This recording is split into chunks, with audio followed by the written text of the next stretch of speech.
ഏറ്റെടുക്കും. മാതാവിൻ്റെ പ്രത്യക്ഷീകരണ സന്നിധാനത്തിലാണ് നിൽക്കുന്നുവെന്നുള്ളതാണ് എൻ്റെ മറ്റൊരു ധൈര്യം.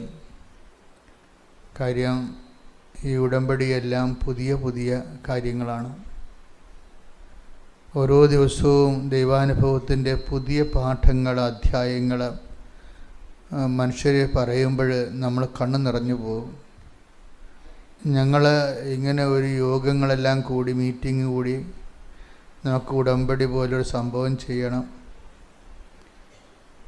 ആൾക്കാരെ കൊണ്ട് ഇങ്ങനെയൊക്കെ സാക്ഷ്യം പറയിപ്പിക്കണം, അത് യൂട്യൂബിൽ ഇങ്ങനെ അപ്പ് ചെയ്യണം. ദൈവം സാക്ഷിയായിട്ട് ഇന്ന് വരെ ഇവിടുത്തെ ഒരു ആധ്യാത്മിക കാര്യങ്ങൾക്കും ഞങ്ങൾ ബുദ്ധിപരമായ മീറ്റിങ്ങുകൾ കൂടുകയോ ചർച്ച ചെയ്യുകയോ ചെയ്തിട്ടില്ല. നിരന്തരമായി കർത്താവിൻ്റെ തിരുസന്നിധിയിൽ സത്യസന്ധമായി നിൽക്കും. ആവുന്നത്രോളം കർത്താവിൻ്റെ വചനങ്ങൾ അനുസരിച്ച് ജീവിക്കാൻ നോക്കുകയും മറ്റുള്ളവർ ജീവിക്കാൻ പഠിപ്പിക്കുകയും ചെയ്യും. അപ്പോൾ ദൈവത്തിന് ഞങ്ങളോട് തോന്നിയ ഈ ശുശ്രൂഷ വേദിയോടും അതിൻ്റെ കമ്മിറ്റഡ് ആയിട്ടുള്ള ആൾക്കാരോടും തോന്നിയിട്ടുള്ള ഒരു കരുണയാണ് കൃപാസനമെന്ന് പറഞ്ഞ് ഇന്ന് ലോകത്ത് മുഴുവൻ മനുഷ്യരെ അഭയം പ്രാപിക്കുന്ന ഇടമെന്ന് പറയണം. അപ്പം അതുകൊണ്ട് തന്നെ ഇതെല്ലാം എൻ്റെ സഹോദരങ്ങളെ, ഇതിൻ്റെ അകത്തൊരു ഗിമിക്സുകളോ അല്ലെങ്കിൽ പൊടിക്കൈകളോ ഒന്നും സാധ്യമല്ല. അതെല്ലാം പറ്റിപ്പ് പരിപാടികളാണ്. ദൈവത്തിൻ്റെ പേരിൽ എന്തെങ്കിലും അഭ്യാസം കാണിച്ച് ജനങ്ങളുടെ കണ്ണിൽ പൊടിയിട്ട് ഒരു സിറ്റുവേഷൻസ് ക്രിയേറ്റ് ചെയ്യണം. അതിനൊക്കെ വേറെ ലക്ഷ്യങ്ങളാണ് ഉള്ളത്. ദൈവരാജ്യത്തിൻ്റെ ലക്ഷ്യങ്ങളല്ല. ദൈവരാജ്യത്തിൻ്റെ ലക്ഷ്യമെന്ന് പറയുമ്പോൾ ദൈവരാജ്യം എപ്പോഴും വരണ ശക്തിയിലായിരിക്കും, അത് അടയാളങ്ങളിലൂടെ ആയിരിക്കും. നിങ്ങളിന്ന് കൃപാസനത്തിൽ അനുദിനം പറഞ്ഞു കൂട്ടുന്നതെല്ലാം നമ്മളിൽ പ്രവർത്തിക്കുന്ന, നമ്മളിലേക്ക് വന്നുകൊണ്ടിരിക്കുന്ന ദൈവാധിപത്യത്തിൻ്റെ അടയാളങ്ങളാണ്. അതുകൊണ്ട് തന്നെ ദൈവാധിപത്യം ഒരു വിഷയം. ഇപ്പം നമ്മൾ ദൈവാധീനം എന്ന് പറയണത് പ്രോവിഡൻസാണ്. പ്രോവിഡൻസ് ഒരു കിൻഡർഗാർട്ടൻ ഏർപ്പാടാണ്. ദൈവപരിപാലനം എന്നൊക്കെ പറയും. അതിൻ്റെ മച്ചുവറായിട്ടുള്ള ഫോം എന്ന് പറയുന്നത് ദൈവാധികാരമാണ്. ദൈവാധീനമല്ല, ദൈവാധികാരം. ഒരു വ്യക്തി ക്രമേണ ദൈവാധികാരത്തിൻ്റെ കീഴിലാകും. അപ്പോൾ ദൈവരാജ്യമാകും. അതാണ് സ്വർഗസ്ഥനായ ഞങ്ങളുടെ പിതാവേ, അങ്ങയുടെ നാമം പൂജിതമാകണമേ, അങ്ങയുടെ രാജ്യം വരണമേ. അപ്പോൾ ദൈവരാജ്യം എന്ന് പറഞ്ഞാൽ എന്താണ്?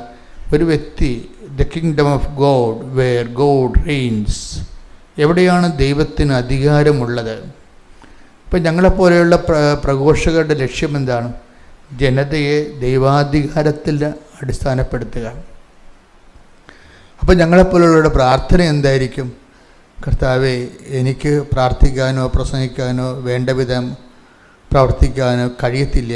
അതുകൊണ്ട് നീ ഞങ്ങളെ ഉപകരണമാക്കിക്കൊണ്ട് ജനങ്ങളെ ദൈവാധിപത്യത്തിലേക്ക് കൊണ്ടുവരണമെന്ന് പ്രാർത്ഥിക്കും. നിങ്ങളുടെ വസ്തു വിറ്റ് മാറണമേ, നിങ്ങളുടെ മക്കളെ കെട്ടിക്കണമേ, നിങ്ങൾക്ക് വിസ പുതുക്കി കിട്ടണമേ. ഇങ്ങനെയൊന്നും കാറിക്കൂയൊന്നും ഞങ്ങളാരും പ്രാർത്ഥിക്കത്തില്ല. പ്രാർത്ഥന ഇടയ്ക്ക് വല്ലതും പറയുമെന്നേ ഉള്ളത്.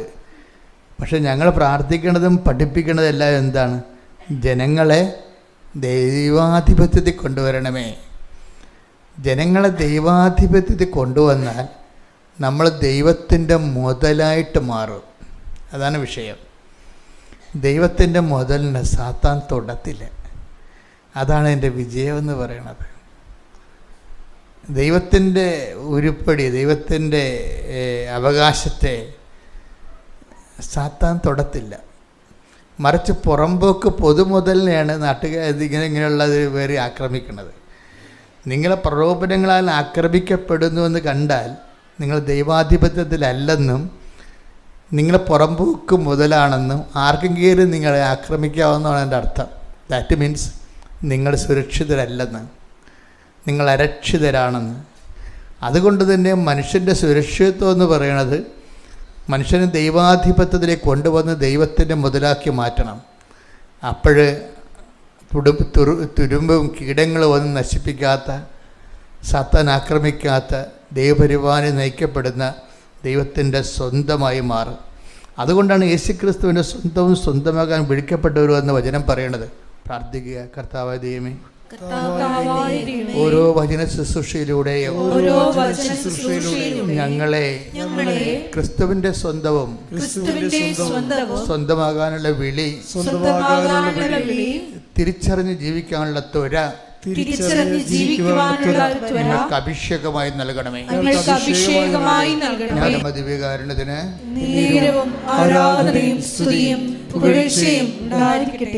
നമ്മൾ ദൈവത്തിൻ്റെ ഒരു സ്വന്തം, ദൈവത്തിൻ്റെ മുതൽ എന്ന് ഞാൻ പറഞ്ഞില്ലേ, അത് ഞാനെങ്ങനെ പഠിച്ചത് വെച്ച് കഴിഞ്ഞാൽ എൻ്റെ ഒരു അനുഭവത്തിൽ നിന്നും ഈ സത്യസന്ധമായി സാക്ഷ്യം പറയുമ്പോൾ ചിലർക്ക് സാന്നിധ്യം കിട്ടും. ഇപ്പം സാക്ഷ്യം രണ്ട് തരമാണ്. ഉടമ്പടിയിലുള്ള സാക്ഷ്യങ്ങൾ, ഉടമ്പടി സാക്ഷ്യം എന്ന് പറയണത് കരിസ്മാറ്റിക് കൺവെൻഷനിൽ വരുന്ന സാക്ഷ്യങ്ങളല്ല. ഉടമ്പടി സാക്ഷ്യത്തിൻ്റെ മെയിൻ സംഭവം സമയത്തിൻ്റെ മേലുള്ള അധികാരവും പിന്നെ എന്താണ് സഞ്ചാരി മാതാവിൻ്റെ സാന്നിധ്യവുമൊക്കെയാണ് ഉടമ്പടിയുടെ തനത് സാക്ഷ്യം.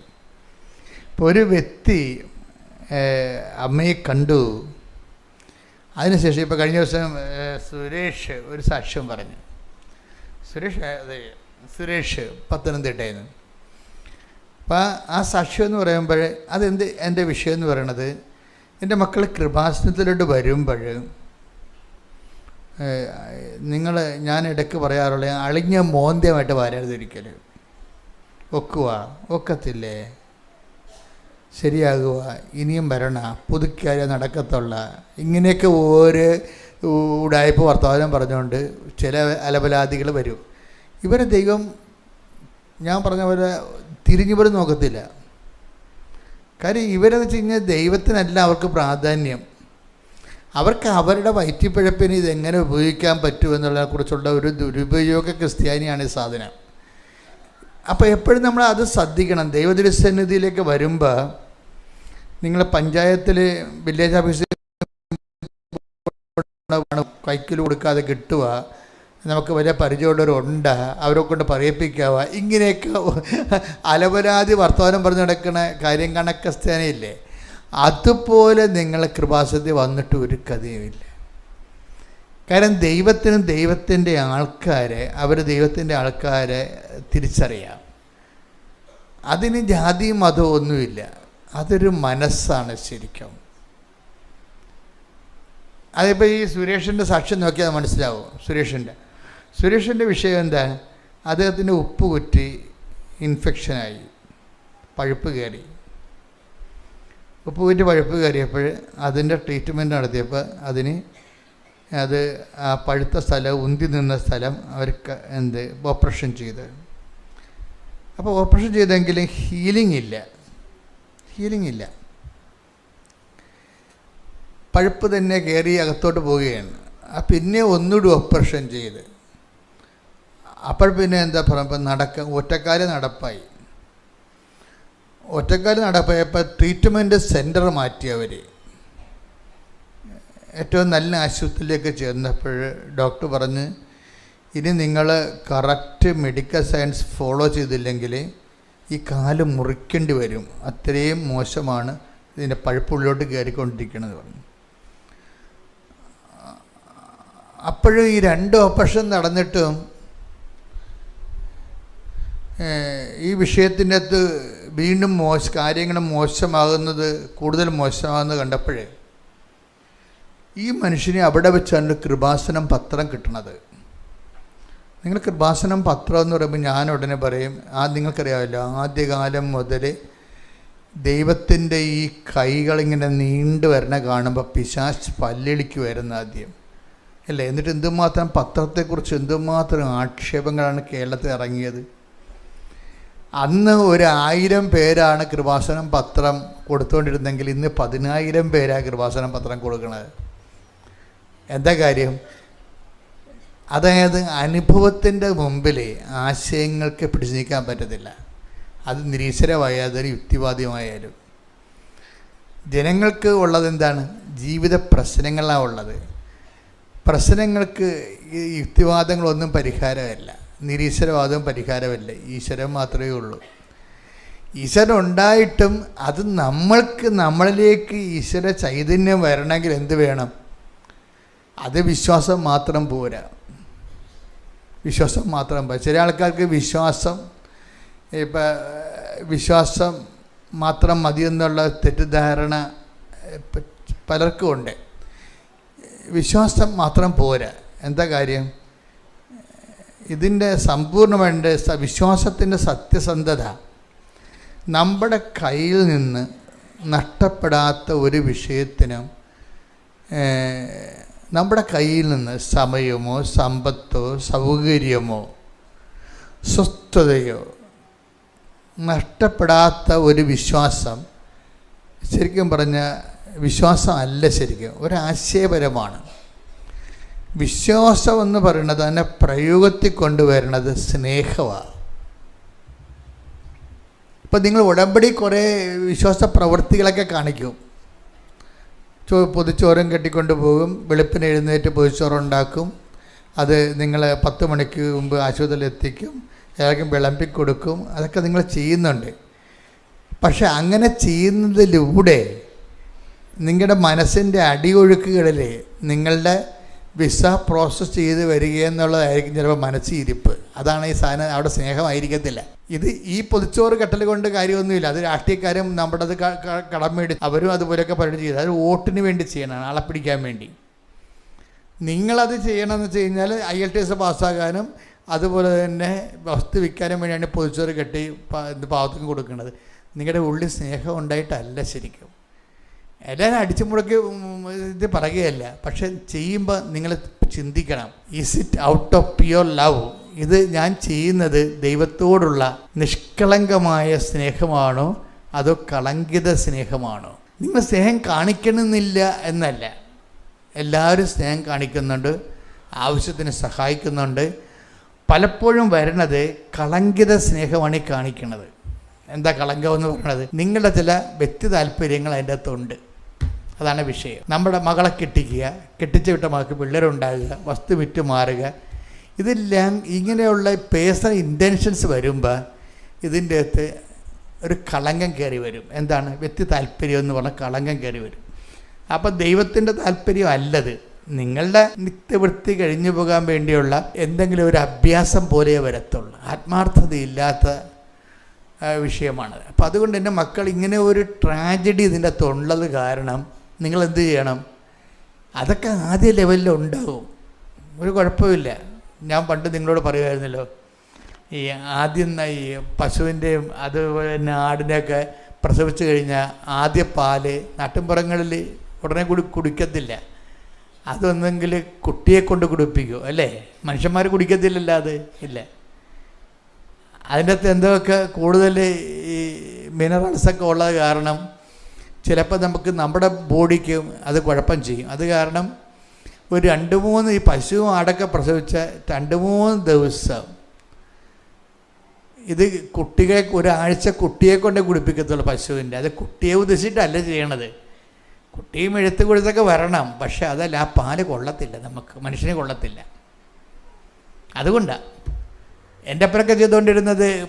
ചില പശുവും ആടൊന്നും കുടിക്കത്തില്ല, എന്നാലും കറന്ന് കൊണ്ടേ കുളത്തിലൊഴിക്കും ഒരാഴ്ച മൊത്തം. അത് നമുക്ക് കുടിക്കാൻ കൊള്ളാത്തതാണ്. ഈ മനുഷ്യന്മാർ ചെയ്യുന്ന പ്രവൃത്തികളും ഇതാണ് ഇതുപോലെ.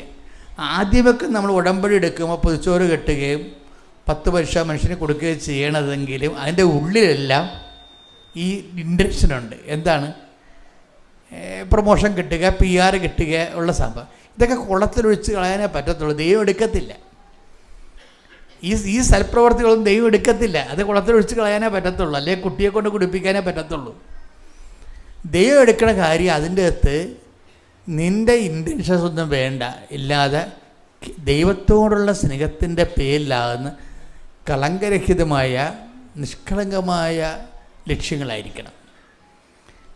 ഉടമ്പടി സ്പീഡാക്കുന്നതിന് അതിൻ്റെ സ്മാർട്ട്നെസ് എന്ന് പറയുന്നത്, ഉടമ്പടി സ്മാർട്ട്നെസ് എന്ന് പറയുന്നത് എന്താണ്? അതിൻ്റെ സ്പീഡാണ്. ഉടമ്പടി ഉടനടി പരിഹാരം എന്നല്ല പറയുന്നത്. ഉടമ്പടിയുടെ സ്മാർട്ട്നെസ് എന്താ? അതിൻ്റെ സ്പീഡാണ് ശരിക്കും പറഞ്ഞാൽ. ആ സ്പീഡെന്ന് പറഞ്ഞാൽ എങ്ങനെയാണ് സ്പീഡ് വർദ്ധിക്കുന്നത്? ടൈം ഷോർട്ടനിങ് ഉണ്ടാവും. ഈ ടൈം ഷോർട്ടനിങ്ങാണ് ഇതിൻ്റെ സ്മാർട്ട്നെസ് എന്ന് പറയുന്നത്. ഈ ടൈം ഷോർട്ടനിങ്ങിന് വേണ്ടി നമ്മൾ ചെയ്യേണ്ട കാര്യം, ഈ നമ്മൾ ചെയ്യുന്ന വിഷയത്തിൽ വ്യക്തിപരമായ ഈ നമ്മൾ ചെയ്യുന്ന സൽപ്രവൃത്തികൾ, കാര്യം സൽപ്രവൃത്തികളെ എപ്പോഴും ദൈവം അത്ര എല്ലാ സൽപ്രവൃത്തികളെയും ദൈവം അംഗീകരിക്കണില്ല. അതാണ് ഒരു വിഷയം. അങ്ങനെ വാക്കുണ്ടല്ലോ, നിങ്ങളുടെ പ്രവൃത്തികൾ ഋതുവായ സ്ത്രീയുടെ മലിന വസ്ത്രം പോലെയാണ്. നിങ്ങൾക്ക് കണ്ട പോക്ക് കണ്ട, ആ വചനത്തിനൊക്കെ പോക്ക് കണ്ട. സൽപ്രവൃത്തിയെക്കുറിച്ച് പറയുന്നതാണ് നിങ്ങളുടെ പ്രവൃത്തികൾ. ഈ പ്രവൃത്തികൾ തന്നെ 2 തരമുണ്ട്. നമ്മൾ പലരും ചെയ്യുന്നത് സൽപ്രവൃത്തികളാണ്. പക്ഷെ ക്രിസ്ത്യാനിറ്റിയിൽ സൽപ്രവൃത്തി ഒന്നും പറഞ്ഞ സാധനം ഇല്ലെന്നുള്ളതാണ് സത്യം. എന്താ കാര്യം? ഈ സൽപ്രവൃത്തികളിലെല്ലാം ഒരു വ്യത്യാംശങ്ങളുണ്ടാവും അതിൻ്റെ അകത്ത്. അപ്പം അതും മലിനമായി പോവുകയും ചെയ്യും, കളങ്കമായി പോവുകയും ചെയ്യും. യെശയ്യാ 64:6. യെശയ്യാ 64:6 ഒന്ന് ശ്രദ്ധിച്ച ഈ വാക്ക്. ഞങ്ങൾക്ക് രക്ഷ കിട്ടുമോ? ഞങ്ങൾക്ക് രക്ഷ കിട്ടുമോ? ഞങ്ങൾ അശുദ്ധനെ പോലെയും ഞങ്ങളുടെ സൽപ്രവൃത്തികൾ മലിനവസ്ത്രം പോലെയുമാണ്. മുത്തടനച്ഛൻ്റെ ബൈബിളല്ലേ ഇതിനേക്കാൾ തീഷ്ണമായിട്ടാണ് കിടക്കുന്നത്. ഇത് POC ബൈബിളാണ്. ഒന്ന് വായിച്ചേ, POC ബൈബിൾ വായിച്ചേ. ഞങ്ങൾക്ക് രക്ഷ കിട്ടുമോ? എന്നുവെച്ചാൽ ക്രിസ്തു ഞങ്ങളുടെ ജീവിതത്തിൽ ഇടപെടുമോ? ഞങ്ങൾ അശുദ്ധനെ പോലെയും ഞങ്ങളുടെ സൽപ്രവൃത്തികൾ മലിനവസ്ത്രം പോലെയുമാണ്. എൻ്റെ റൂട്ടിൽ കിടക്കുന്നത് ഋതുവായ സ്ത്രീയുടെ മലിനവസ്ത്രം പോലെ. അപ്പം കേൾക്കുമ്പോൾ നിങ്ങൾക്ക് കൃത്യം എല്ലാം മനസ്സിലാവും. ഒരു സൽപ്രവൃത്തിയെ ദൈവം വിളിക്കുന്നത് ഋതുവായ സ്ത്രീയുടെ മലിനവസ്ത്രം എന്നാണ്. എൻ്റെ അർത്ഥം എന്താണ്? അതിൻ്റെ അകത്ത് മുഴുവനും വ്യക്തിപരമായ താല്പര്യങ്ങളുണ്ട്. ഈ സൽപ്രവൃത്തികളെല്ലാം ഏതെങ്കിലും ഒരു സൽപ്രവൃത്തികളിൽ വ്യക്തി താല്പര്യം വന്നാൽ അത് മലിനവസ്ത്രം പോലെയാവും. അപ്പോൾ ആദ്യകാലങ്ങളിലൊക്കെ നിങ്ങളുടെ സൽപ്രവൃത്തികളിൽ നിങ്ങളുടെ IELTS, ഇപ്പോൾ IELTS ഇല്ലല്ലോ, നിങ്ങളുടെ B2ഉം B1ഉം അതുപോലെ തന്നെ നിങ്ങളുടെ വസ്തു വിൽപ്പനയും നിങ്ങളുടെ കടങ്ങൾ പരിഹരിക്കാനുള്ള കാര്യങ്ങൾ അതിൻ്റെ തിടുക്കം കൊണ്ട് സൽപ്രവൃത്തികൾ ചെയ്തു കൂട്ടും. പക്ഷെ ദൈവം ഇത് കൗണ്ട് ചെയ്യണത് മലിന വസ്ത്രം പോലെയാണ്. അപ്പോൾ ഇതാണ് നമ്മുടെ ഒരു ഏറ്റവും വലിയ ത്രെട്ടെന്ന് പറയണം, ഉടമ്പടിയുടെ ത്രെഡ്. കാര്യം ഇത് നമ്മൾ ഈ സത്യത്തെ നമ്മൾ അറിഞ്ഞില്ലെങ്കിൽ നമ്മൾ ജീവിതകാലം മുഴുവൻ സൽപ്രവൃത്തികൾ ചെയ്തും ഉടമ്പടി പുതുക്കിയും പോകും. പക്ഷേ ഇതിൻ്റെ പ്രോബ്ലം വെച്ച് കഴിഞ്ഞാൽ ഈ ചെയ്ത് കൂട്ടിയ സൽപ്രവൃത്തികളെല്ലാം ദൈവം എടുക്കുന്നത് സോയിൽഡ് ക്ലോത്ത് പോലെയാണ്, അലക്കി വെളുപ്പിക്കേണ്ട ക്ലോത്ത് പോലെയാണ്. അലക്കി വെളുപ്പിക്കണം. അത് ദൈവം ബൈബിൾ മുഴുവൻ ഫോളോ ചെയ്യുന്ന ഒരു തീമാണ് അലക്കി വെളുപ്പിക്കുക എന്ന് പറയുന്നത്. മാലിന്യത്തെ ദൈവം പ്രീസപ്പോസ് ചെയ്യും. മനുഷ്യനുമായി ഇടപെട്ടുന്ന എല്ലാ വിഷയങ്ങളെയും, ഈവൻ സൽപ്രവർത്തികളെപ്പോലും ദൈവം മാലിന്യത്തിൻ്റെ ടേബിളിലൈസ് ചെയ്തിരിക്കുന്നു.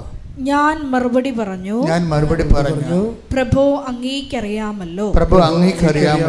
അപ്പോൾ അവൻ പറഞ്ഞു, ഇവരാണ് വലിയ ഞെരുക്കത്തിൽ നിന്ന് വന്നവർ, കുഞ്ഞാടിന്റെ രക്തത്തിൽ തങ്ങളുടെ വസ്ത്രങ്ങൾ കഴുകി വെളുപ്പിച്ചവർ.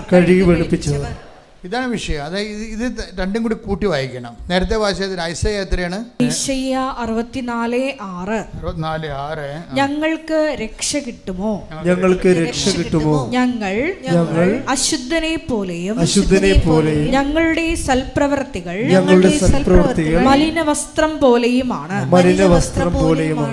അപ്പോൾ ഈ രക്ഷ കിട്ടാൻ എന്താ മാർഗം എന്നാണ്.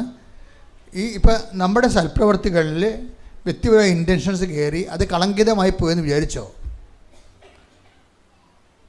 പറഞ്ഞ മനസ്സിലായി. നമ്മുടെ സൽപ്രവൃത്തികളിൽ പോലും വ്യക്തിപരമായ ഇൻറ്റൻഷൻസ് കയറി. കാര്യം നമ്മൾ ഒരു പങ്കുവെപ്പ് നടത്തുമ്പോൾ അതിൻ്റെ അകത്ത് നമ്മുടെ വസ്തു വിറ്റ് കിട്ടുക, ജപ്തി നടപടി ഒഴിവാക്കുക എന്നുള്ള പേഴ്സണൽ ഇൻറ്റൻഷൻസ് ഉണ്ട് അതിൻ്റെ അകത്ത്.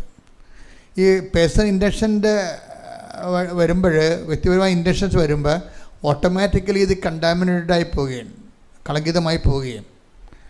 അപ്പം അതുകൊണ്ട് തന്നെ അത് നമുക്ക് വലിയ ഏണിംഗ് ഒന്നും ഉണ്ടാക്കത്തില്ല. ദൈവതിരുസന്നിധിയിൽ കളങ്കിതമായ സൽപ്രവർത്തികൾ കൊണ്ട് പ്രത്യേകിച്ച് പ്രയോജനമൊന്നുമില്ല. പിന്നെ ഈ കളങ്കം എങ്ങനെ മാറ്റാൻ പറ്റുമെന്നുള്ളതാണ് പിന്നീട് ബൈബിളിൽ ചിന്തിക്കുന്നത്. അതെങ്ങനെയാണ് വരണത്?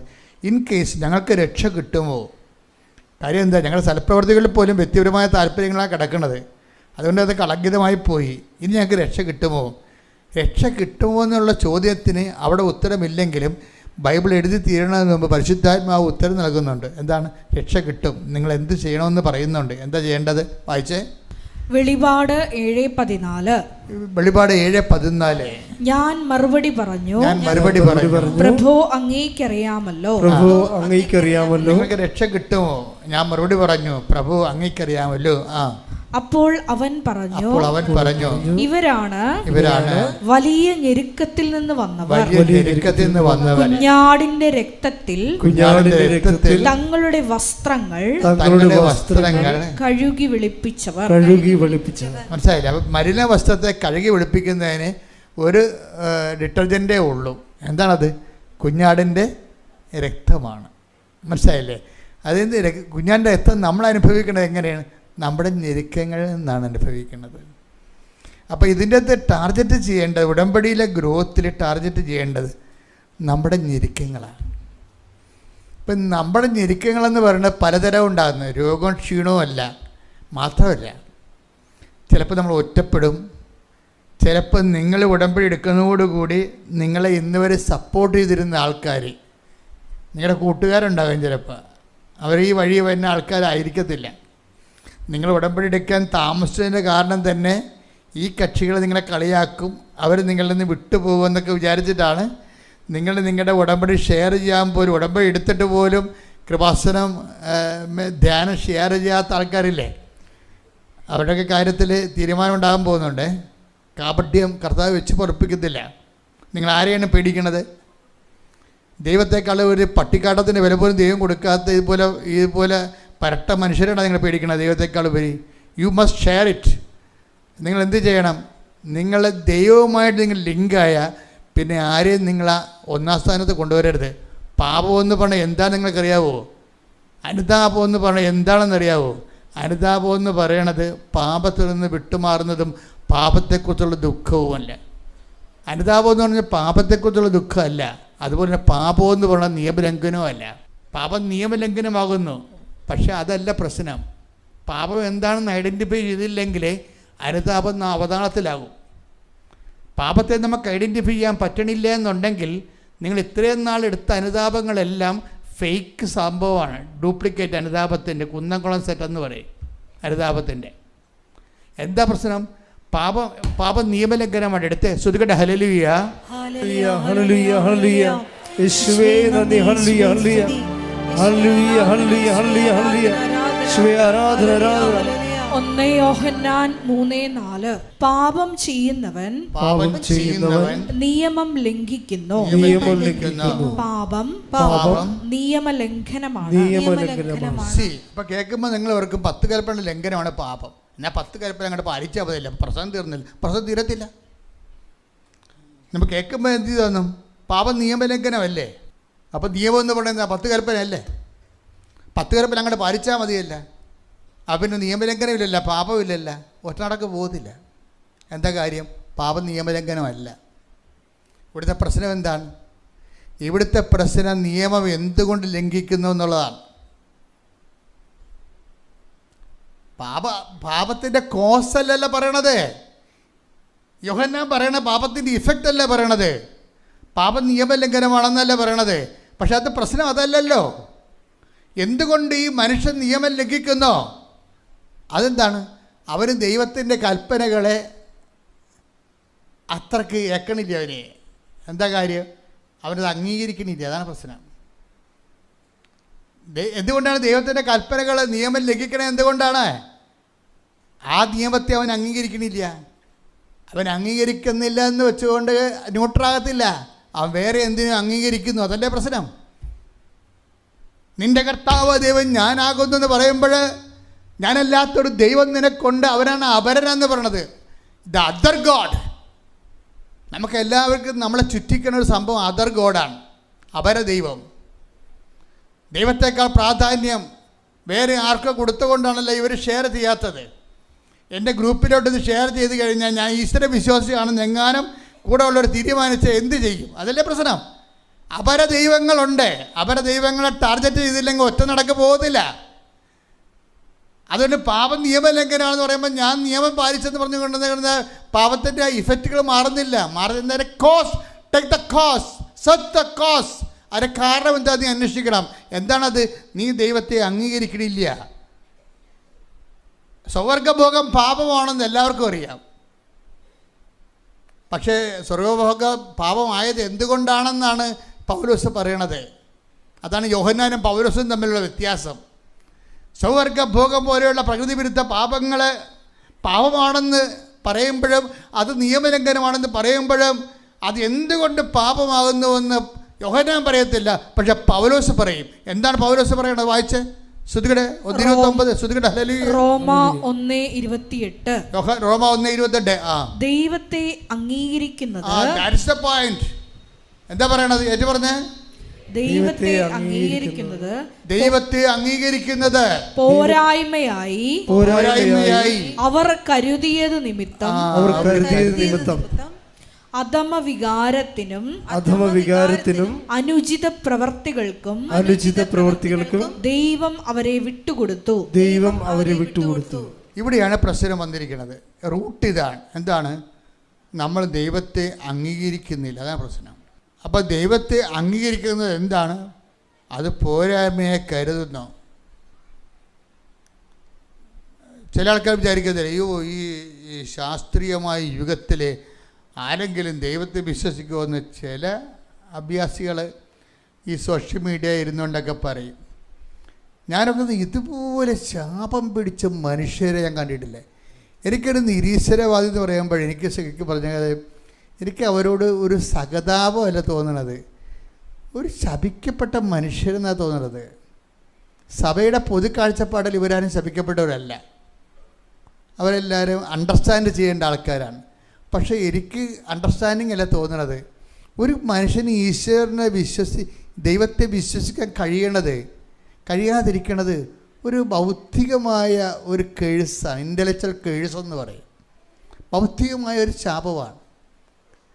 കാരണം ഈ കണ്ടെത്തേണ്ട സമയത്ത് കണ്ടെത്തിയില്ലെങ്കിൽ പിന്നെ കണ്ടെത്തിയിട്ട് കാര്യം ഉണ്ടാകത്തില്ല. ദൈവത്തെ കണ്ടെത്താൻ കഴിയണത് തന്നെ ദൈവത്തിൻ്റെ ഒരു അനുഗ്രഹമാണ്. ആ ദൈവം നിങ്ങൾക്ക് തന്നിട്ടുണ്ടെങ്കിൽ കൈയടിച്ച് കിടത്താൻ ശ്രദ്ധിക്കട്ടെ. തിരിച്ചു വരികയാണ്. എന്താ വിഷയം എന്ന് വെച്ചാൽ നമ്മുടെ എങ്ങോട്ടാണ് വരേണ്ടത്? അതായത് നമ്മൾ പറയുന്നത് കുഞ്ഞാടിൻ്റെ ഇൻ കേസ് എങ്ങനെയെങ്കിലും ചിലപ്പോൾ അബദ്ധത്തിൽ നമ്മുടെ സൽപ്രവൃത്തികളിൽ കളങ്കിതമായി പോയിട്ടുണ്ടെങ്കിൽ നമ്മുടെ മുമ്പിലുള്ള ഏക പോംവഴി, ഏക സർഫിങ് എന്താ ഉള്ളത്? അതിനെ സർഫിട്ട് നമ്മൾ സർഫിൽ മുക്കി വെക്കത്തില്ല ഉടുപ്പൊക്കെ.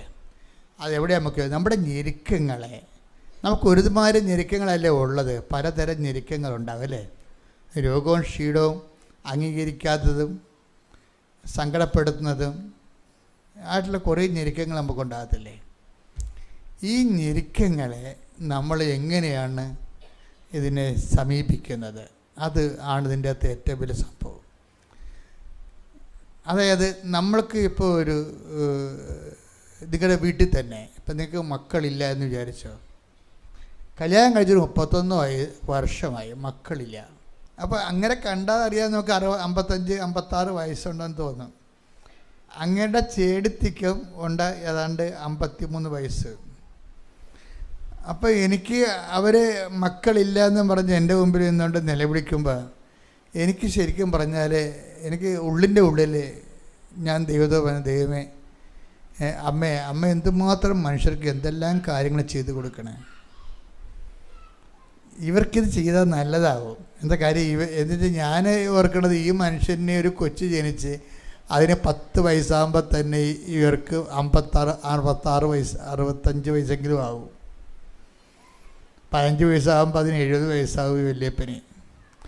എന്നാൽ ഈ അങ്ങനെ ഒരു കാര്യങ്ങളുടെ പോലും മാതാവിൻ്റെ അടുത്ത് വന്ന് കരയാമെന്ന് തോന്നിയപ്പോൾ ഈ കൃപാസന അമ്മയെക്കുറിച്ചുള്ള പൊതുജനങ്ങളുടെ ഒരു ധാരണ കണ്ടില്ലേ? അതെന്ത്, ആ ധാരണ എങ്ങനെ ഉണ്ടായതാണത്? ആൾക്കാരുടെ, ഞാൻ പറഞ്ഞുണ്ടാക്കിയ ധാരണയാണത്? അല്ല, ഒരിക്കലും അല്ല. അത് ആൾക്കാരുടെ അനുഭവങ്ങളിൽ നിന്ന് ആൾക്കാർക്ക്, അതായത് 55-ാമത്തെ വയസ്സിലും കൃപാസന അമ്മയെടുത്ത് വന്ന എനിക്കൊരു കുഞ്ഞ് കിട്ടാൻ സാധ്യതയുണ്ടെങ്കിൽ ദൈവം അത് ചെയ്തു തരുമെന്ന്. അതാണ് നമ്മുടെ വിശ്വാസത്തിൻ്റെ ആസ്തി എന്ന് പറയുന്നത്.